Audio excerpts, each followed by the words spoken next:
A first-of-its-kind study of little blue penguin in North Taranaki is being credited with giving the at-risk bird a better chance of survival in the region. Finding little blue is the brainchild of the Motu Marine Society, which teamed up with local school children to make it a reality. Our Taranaki Whanganui reporter Robin Martin joined them at Urenui beach. Korora are the world's smallest penguin at just over 25 centimetres tall. They weigh about 1 kilo and their numbers are declining. Dogs are the biggest threat to the tiny birds, but cats, stoats and ferrets will also kill them. Finding Little Blue's lead marine scientist, Elvisa van Leyden, says with no previously existing data, the aim was to collect information on the bird's distribution and nesting behaviour. And we've been working with young citizen scientists from Puketapu School and Devon Intermediate who have been helping us develop the monitoring technology and putting those units in the burrows, the man-made burrows that we've got set up so that we can watch temperature rises and falls in their burrows over time online. Ms van Leyden says the students came up with the idea of using temperature to monitor the birds. The kids have been making sure that the technology works for starters, that the data is accurate, that it's communicating, and we'll be able to see if there's a penguin in the burrow or if the penguin's left by the temperature fall. All that will be accessible online for everyone to watch.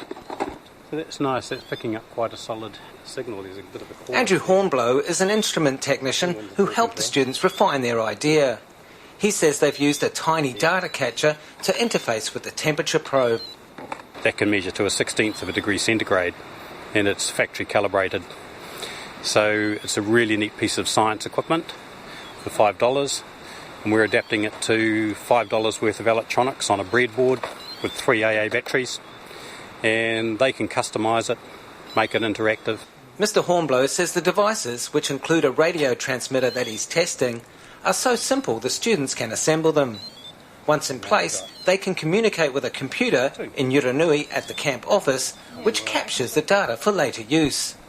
Tyler Drought got involved via her school, Devon Intermediate. Well, I got started for an enrichment at Devon, and then, it just led on from there. Tell me about what you've learned.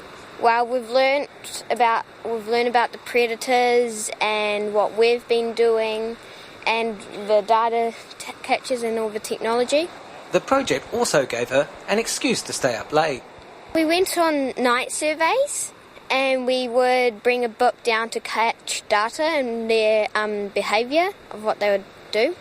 And what did you observe? They were quite, calm and just stare at you. Some were hiding under the rocks, which we saw 2 chicks. You could hear some squawking, and some would just walk around.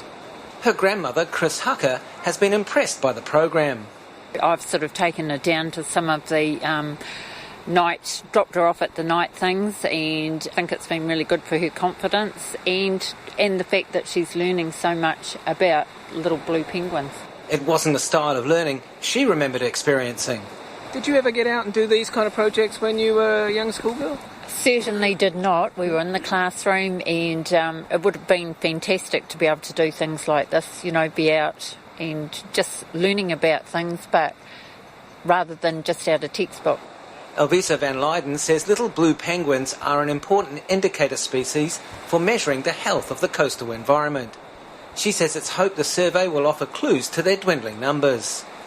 People used to find little blue penguins just hanging out on their porch at night, and they used to burrow under most people's batches in their holiday homes. And nowadays we don't see that so much. They're running out of places to live.